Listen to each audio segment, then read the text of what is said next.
Welcome back here to Wake Up Call with Dan Tortora inside the Great Lakes Honda City Studios. Great Lakes Honda City coming to you on 7140 Henry Clay Boulevard in Liverpool, New York. Open for sales and service Monday through Saturday. Get a sneak peek by going to GreatLakesHondaCity.com.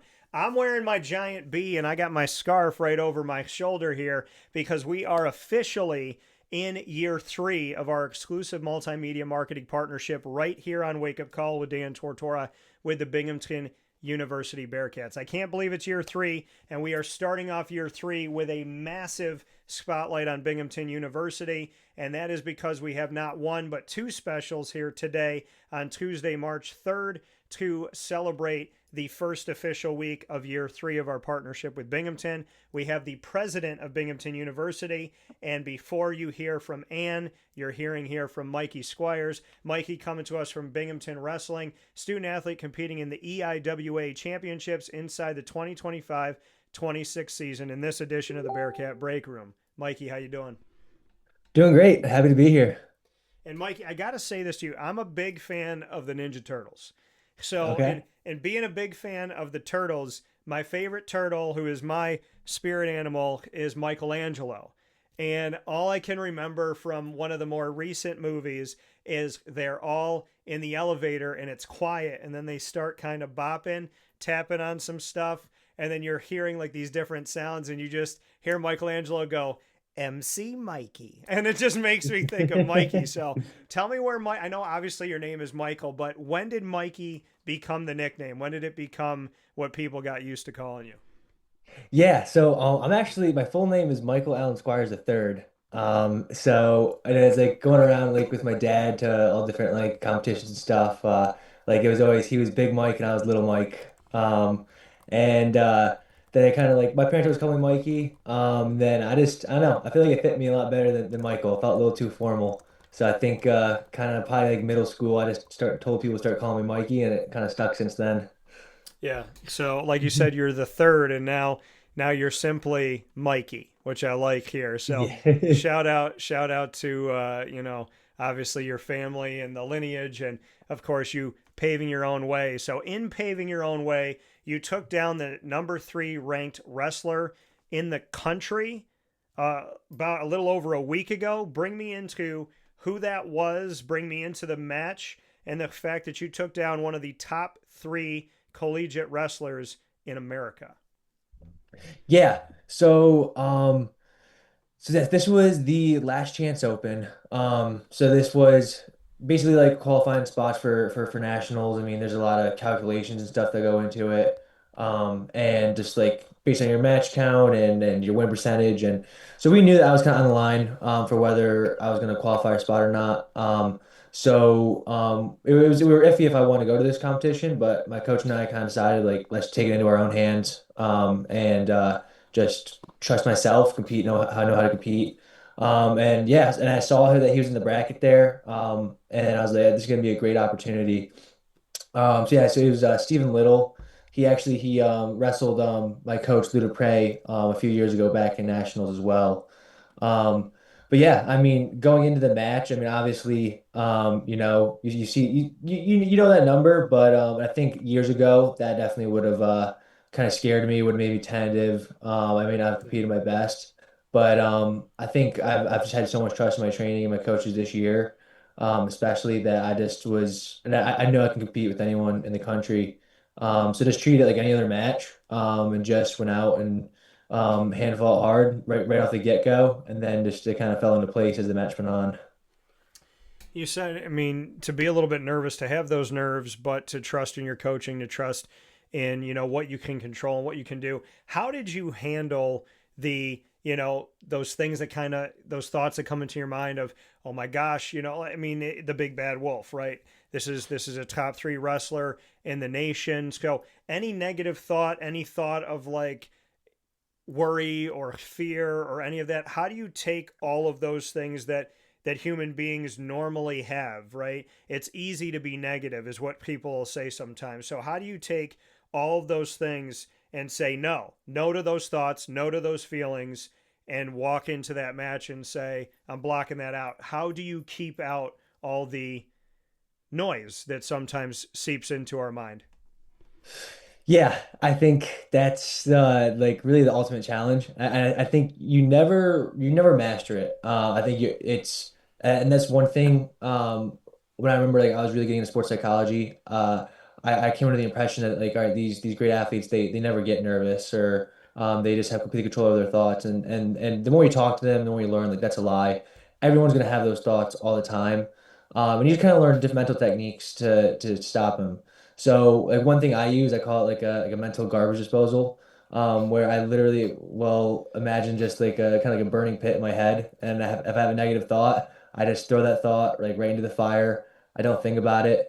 And one thing I also realize is that gratitude is really big. I think it's impossible to feel anxious and gracious at the same time.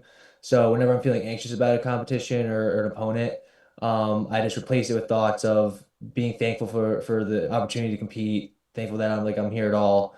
And then when you focus on those thoughts, then it just kind of blocks the rest out. I love that. I love the two things you said, having a garbage disposal in your mind where you have a fire pit to throw that in there, because then you're envisioning it every time and you're just saying, hey, a bad thought comes in, here's the pit. Bad thought, here's the pit.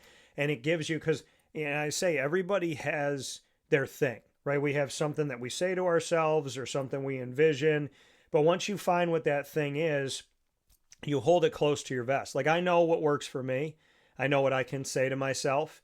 And, you have your pit, and then I have my own kind of version of that. But I love what you said about you can't be gracious and anxious at the same time. Yeah. How did you learn that? Um, I feel I read it somewhere years ago. Like it's 'cause I mean I met with sports psychologists, just read sports psych articles. I was really trying to optimize my mind, and I can't tell you where I came across that, but I know that it stuck with me. And it's just one of those like easy mantras you can repeat to yourself and just like an easy rule to live by. Yeah, and it's while you said it, I was thinking about it, and I'm like, man, if you're anxious about something and you're worried about something, but then you say, hey, God, like when people worry about, like something, I've gone through in my life is when you want something good to happen. And then when it Mhm. happens, you're, instead of being like, hey, thank you that I have it, you're worried about losing it. Yeah. So then you flip it, right? And you flip it to like, instead of being like, oh God, I want it, I want it, I want it. And then God goes, here it is. And then you go, I don't want to lose it, I don't want to lose it. You just say, God, thank you that I have it. Thank you that I woke up with it. Thank you that I Hmm. had it yesterday, right? I can't enjoy what I do for a living if I'm afraid to lose it. I can't enjoy the lady on my arm if I'm afraid to lose her. I can't enjoy the fact that, I have my dog and, she's my little kid and I love her to pieces if I'm afraid to lose her. So that thing that you said, I'm going to take today and 100% put it in my, wheelhouse, and my constant kind of mantra in my mind is you can't be anxious and gracious at the same time. I love that you said that, because if you appreciate the blessing you have, it takes the place of you worrying about losing it. Yes, 100%. Yeah. I think yeah, and then kind of like what you were saying, just I think I was really big into Stoicism for a bit too. I think that's kind of also what kind of led to that thought was like everything has an expiration date, but like, you don't focus on the expiration date. You just focus on the present. And then that's how you really appreciate it. So yeah, I'm glad you like it. Man, you talk about Stoicism, which for those that don't know, it's ancient Greco Roman philosophy. It's focused on achieving happiness and flourishing through virtue, reason, and accepting what we cannot control. So when you look at Stoicism, and I vaguely remember the word, but I'm sitting here in the studio having to look it up because it's been a minute since anything in school had taught me this. But when you think about what it is, I want to look here, and it says some of the things I'm kind of reading here as we go through. I want to give an exact kind of definition to it because I know I gave a little kind of world into it, but the value of reasoning and coping with chaos. So I want to get your thoughts on this. Why did Stoicism kind of come into your life? Accepting the things you can't control and learning to master control of yourself in a world full of chaos. Yeah. I think I'm trying to think back. I think like any young man, I was very interested in like ancient Rome and the ancient Greeks. And I think in high school, probably like English class, we kind of started learning about philosophy. And I think Stoicism was the one that I was just drawn to the most, because it felt just the most practical and applicable to life and especially sport. And I think, yeah, like the definition you gave, the way I see Stoicism is just learning how to control the controllables. And I think so much of performance anxiety comes from this attempt, or like feeling the need to control factors that you can't control. Yeah.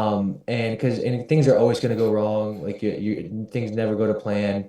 And it's just really about learning how to roll with the punches. And when it comes down to it, really the only thing that you can control is like your attitude and your perspective, and your effort, attitude, perspective, and effort.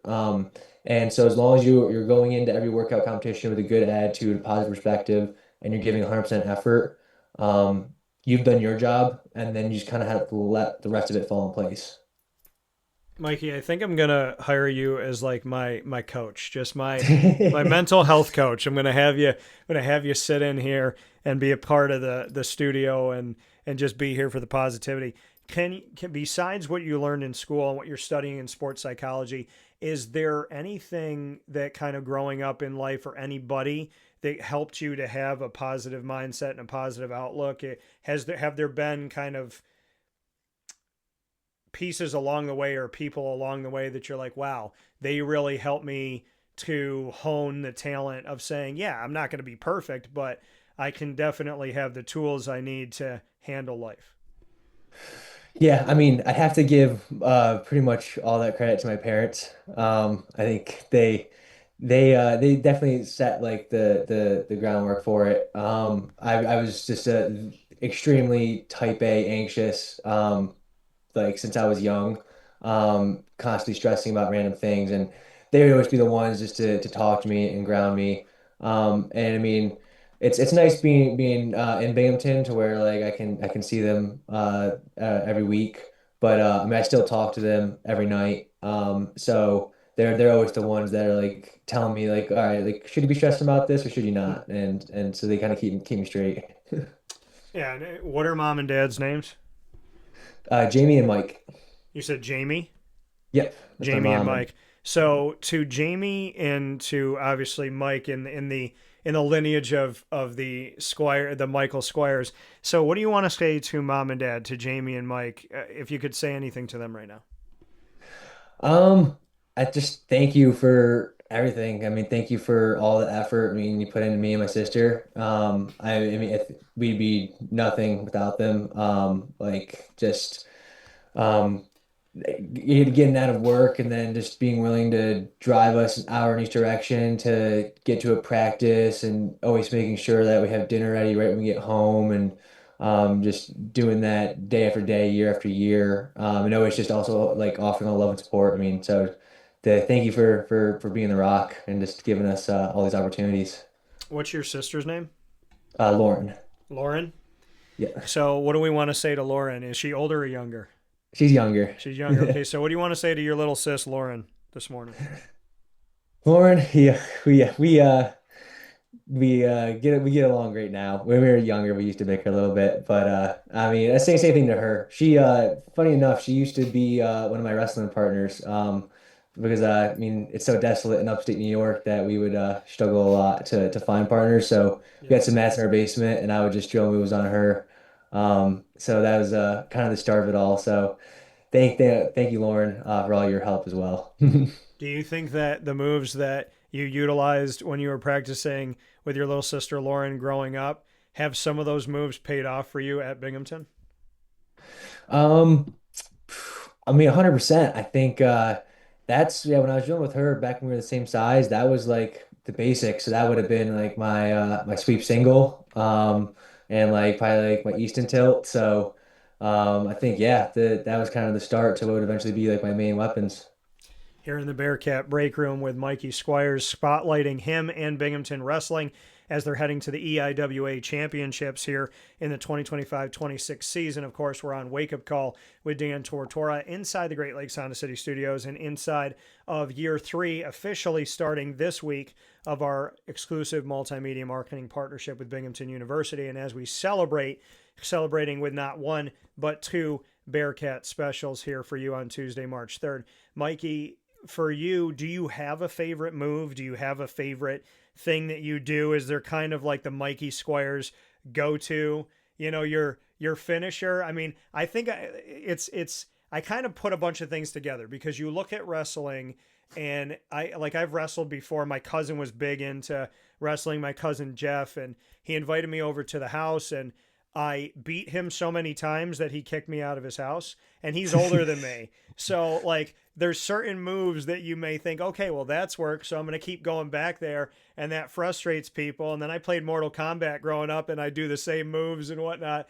So when you think about moves, that thing that works, people get friggin' mad at you, and when they face you year in and year out, it's like, why? But it's like, why? Because it works. You don't mess with a good thing. So do you have a move or two, or you're just like, this is my finisher, this is my scorpion, get over here? Do you have something like that?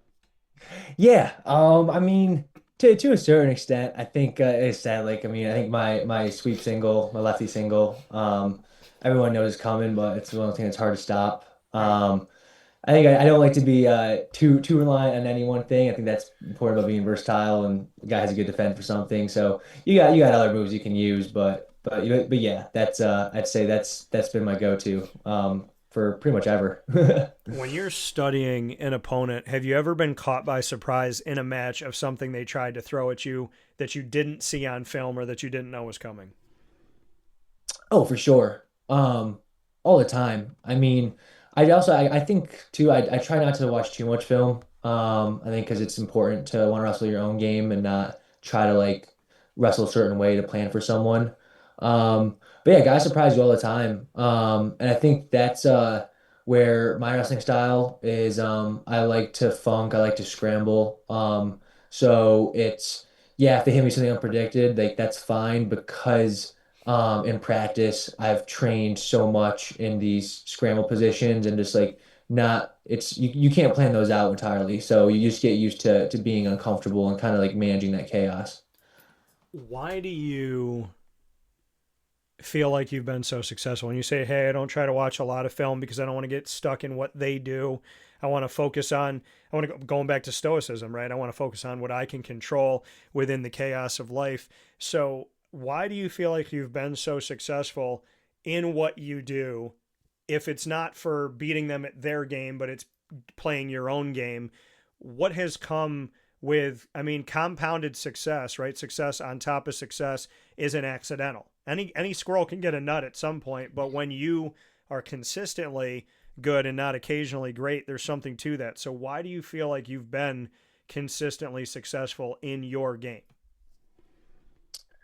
Um, I think it just comes down to staying the course. I mean, everyone sees your successes, but no one sees as much the losses. In the sense that yeah, it kind of comes all back to the same stuff. Success is not just a straight upward trajectory. And there's lots of hills and valleys.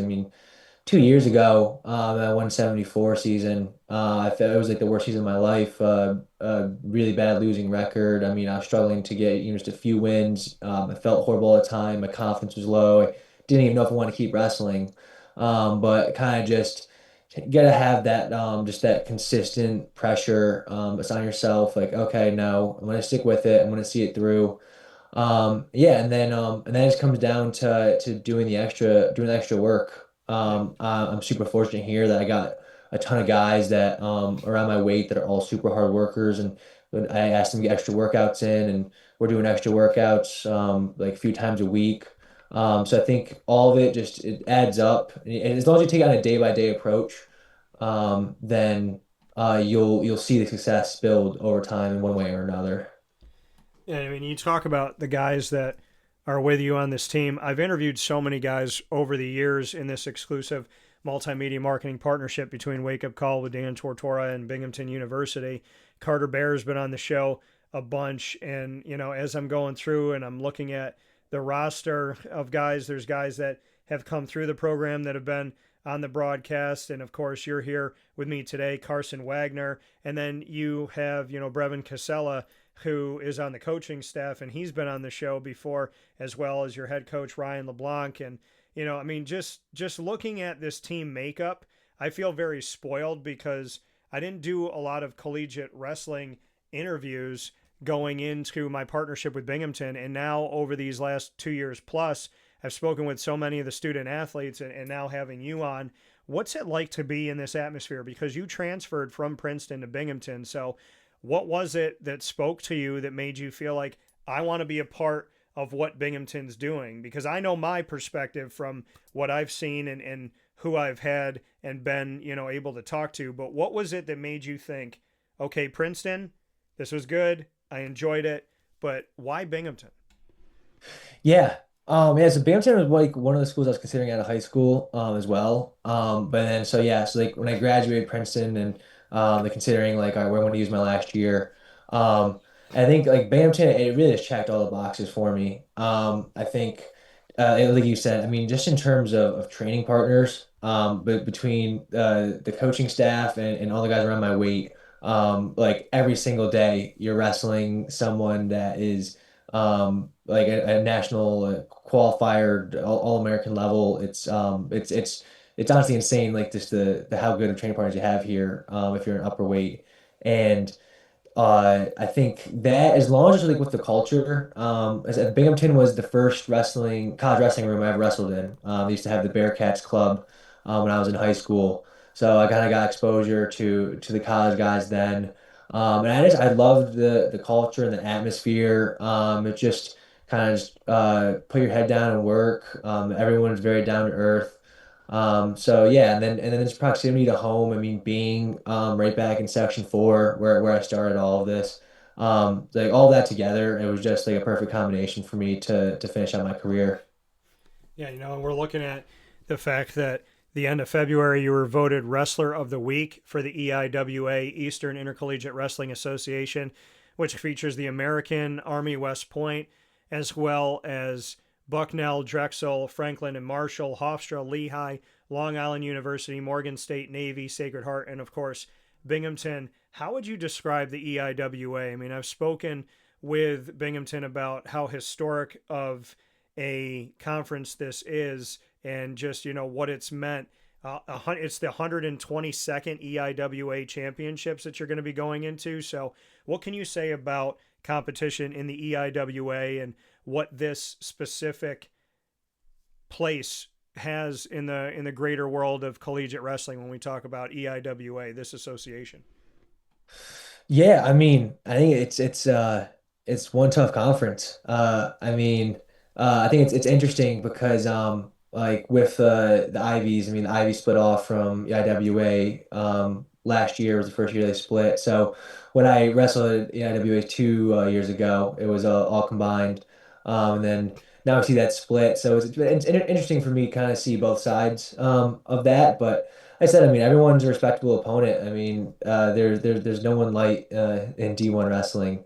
And I think it's cool is to get like this kind of this Northeast conference where I really think some of the best wrestling in the country is just right in the Northeast. So, and you're getting like all local guys going to their colleges.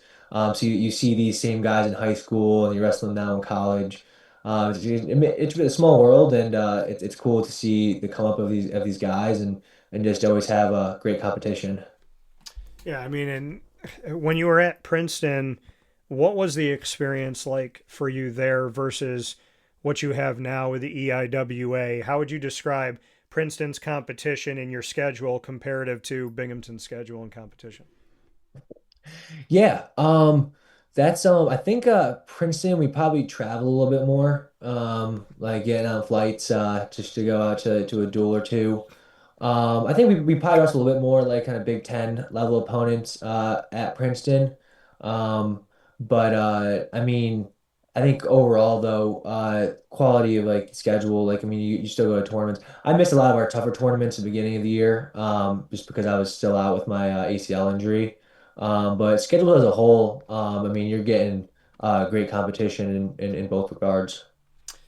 And for you, like you said, to figure out where you're going to spend that graduate year for Binghamton University, to go a little bit deeper into it, they had a coaching change with Ryan LeBlanc coming in, and they, obviously kept a couple guys on staff that used to wrestle at Binghamton.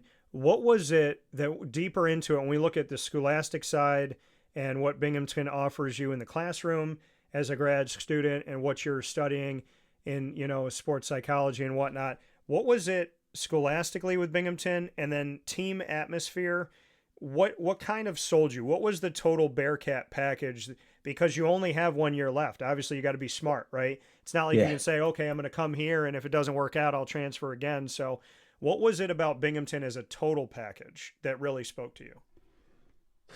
Total package. I mean, yeah, I just um I kind of yeah, I feel like I kind of stated it already. It's just that the location, people, culture, um, and I think all together is like I knew there. I think yeah, it's important to say for your last year there is a certain level of risk in where you want to choose in the sense that um, you want to make sure that you have like really good training partners Yeah. so that you can be like the best wrestler, but also there's a chance if you go to a place that's too good, you might not break the starting lineup. No one wants to spend their last year on the bench.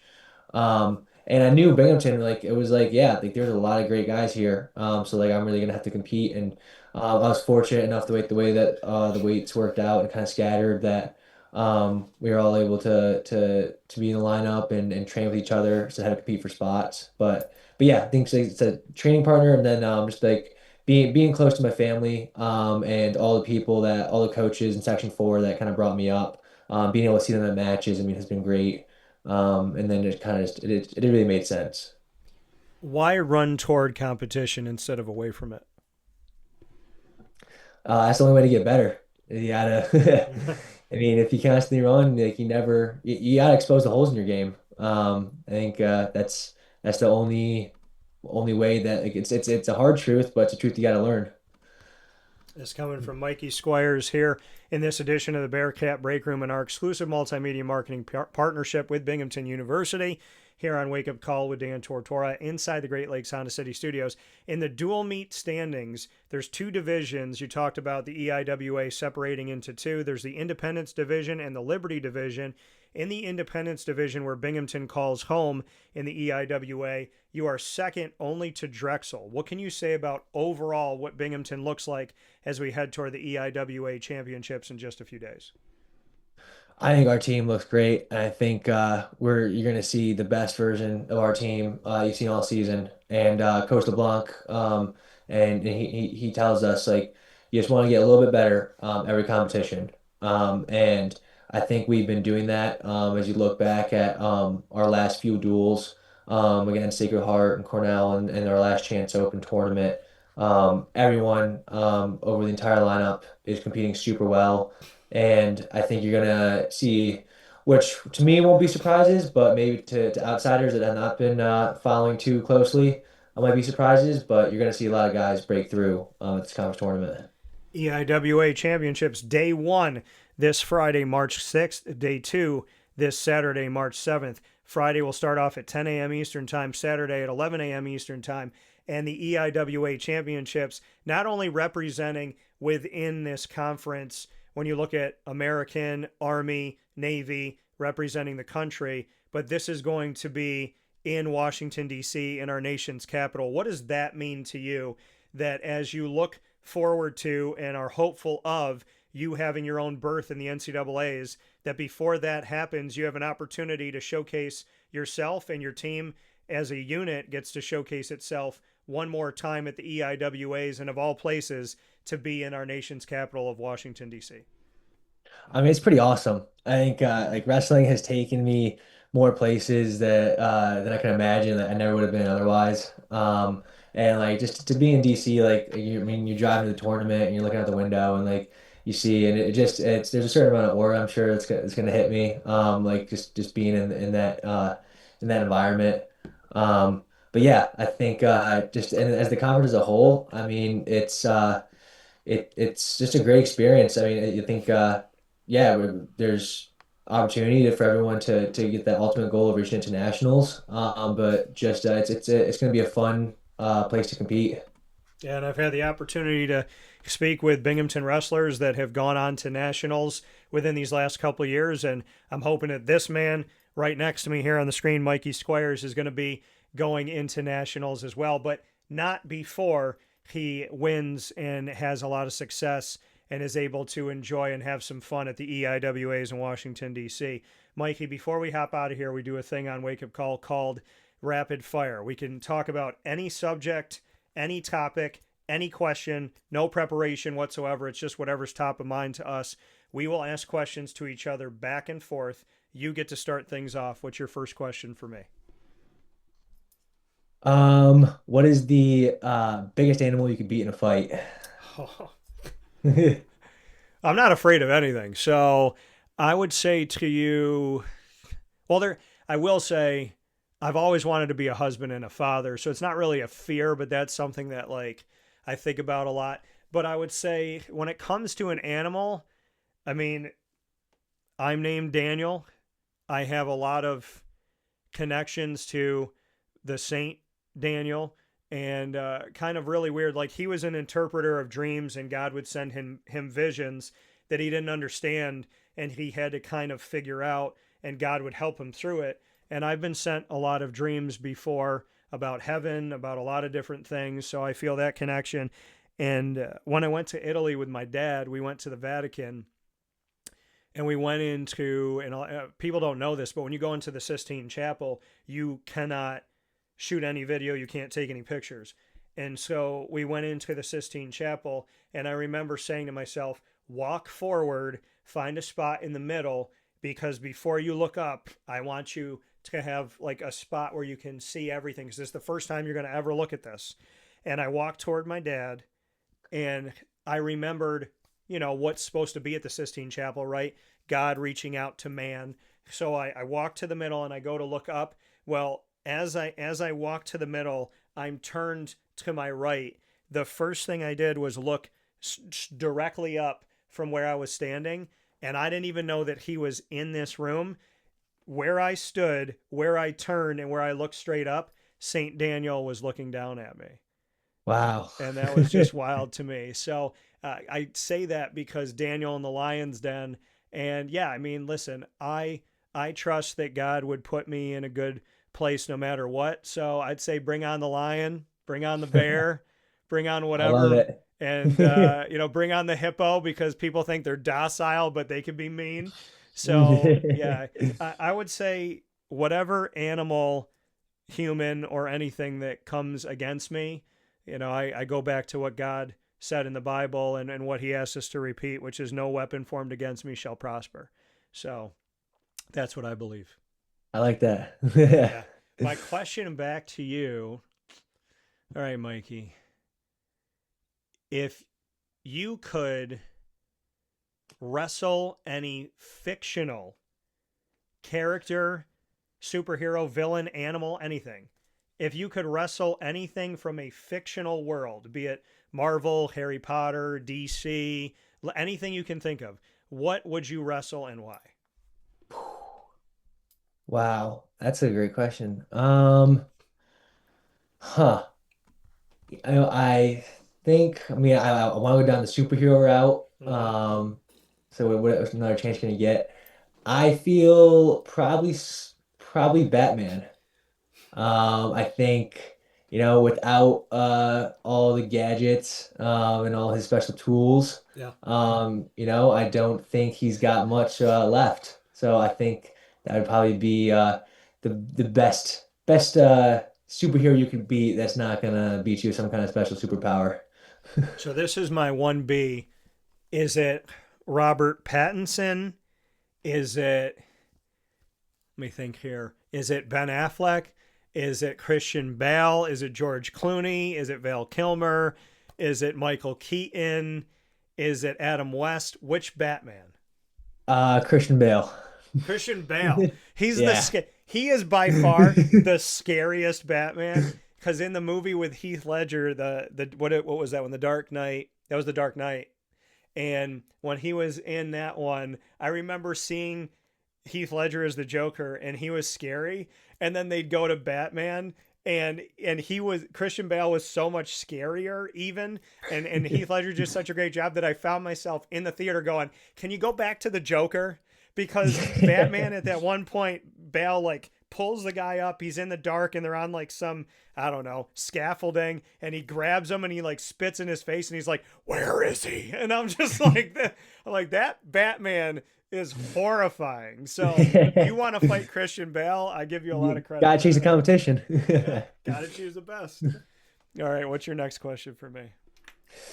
Ooh, what is the most useless skill that you're proud of? I've never been asked this question, and I love it. The most useless skill that I'm proud of. Oh my goodness. I gotta think. I don't think being able to be good at impersonations is a useless skill, because I think it allows me to, maybe get into a building someday because I can mask my voice. So I'm not going to say that. What is a useless skill that I'm proud of? Oh my goodness. I would say it's useful in a game, but I'm really good at making shots from anywhere on a basketball court. That's my sport. And so I have made some insane half court shots, and I think in 4 or 5 places in central New York, I've made my first shot, and there was a witness.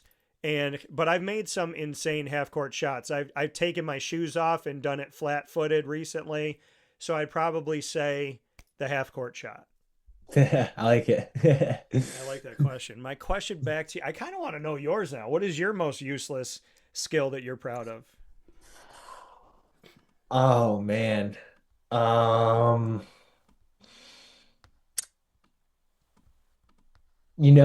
think no matter when I go to bed, or no matter what time I wake up, I always seem to wake up about like 1 or 2 minutes before my alarm clock goes off. And it doesn't matter what time it's in, my brain just knows what time I want to get up. So Yeah. I mean, I guess like I was gonna get up regardless because of the alarm clock. So I think pretty useless, but I mean it could be pretty helpful. Yeah, I think like that internal time clock, I have something very similar to that, where my body knows to get not necessarily a lot earlier, but like early enough that it's like, hey, you got to be up by, 9 o'clock today. So it wakes me up at 8:56 or something like that. All right. What's Mhm. your last question for me, Mikey? Um, what is a conspiracy that you almost believe? Or what's the most fun conspiracy that you almost believe? Mm. What is the conspiracy that I almost believe? Well, there's a bunch of them that were called conspiracies that all ended up being true.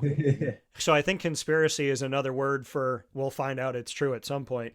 But I would say there's a conspiracy that I'm interested in, but I don't want it to be true.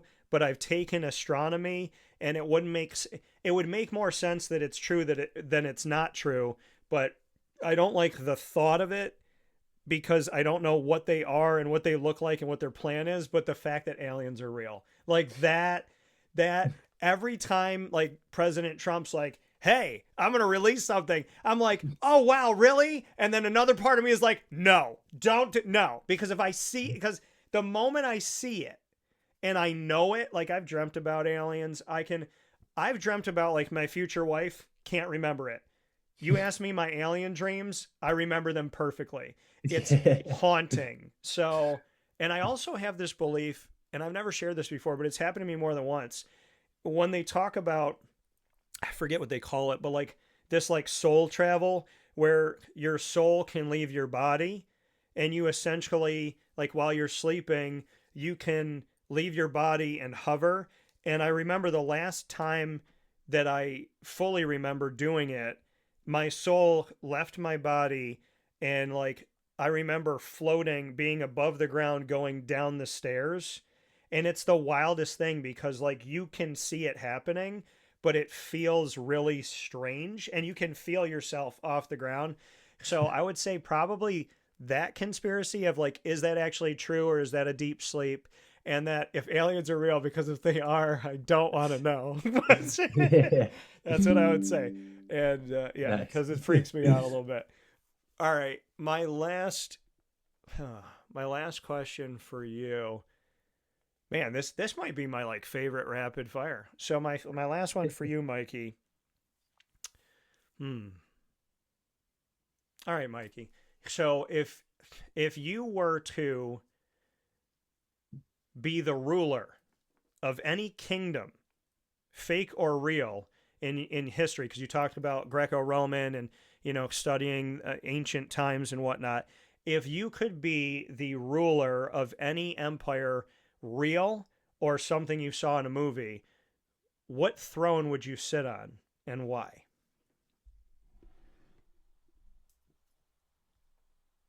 Man, see, I'm trying to think like what are some good like fictional empires? Well, there's Asgard for Thor. There's Game of Thrones, right? So there's those. Yeah. I'm trying to think. I'm sure there's other there's obviously Gladiator and going back to those times. hmm And then there's I the mean, real ones. yeah, I think yeah, at least if it was all right, real, like I said, I mean, I've been obsessed with ancient Rome. I mean, just to be the guy calling the shots, like watching the gladiators go, like that's got to be sick. But I mean, Game of Thrones too. I mean, to be able to have some pet dragons, like that's it doesn't get cooler than Yeah. that. Now dragons, that is a conspiracy that I hope is true. So Yes, yeah. I definitely would love that. Like if I remember, so my dog Lily, she is like a human being in a dog's body, and she's definitely my little daughter. And so one day, and this is like no preparation, I'm watching Game of Thrones and I'm sitting at my friend's house and I'm on the floor and I'm just sitting with like my legs open and she's like walking toward me and I looked at her. I had never tried this before. And in Game of Thrones, when you want a dragon to spit fire, you say Dracarys. And so I looked at Lily and she's walking toward me and I go, Lily, Dracarys. And she walked toward me, she stopped, and then she burped and like put her face forward. So like she tried to do it. And I was like, coolest dog ever. Like the That's best. all. So I would love to have a pet dragon, and I've felt that way since I was, I don't know, like 5 years old. So Oh yeah. I feel like Game of Thrones is a good one. If there's a way that we could somehow share the throne or work together, Mikey, that I would appreciate.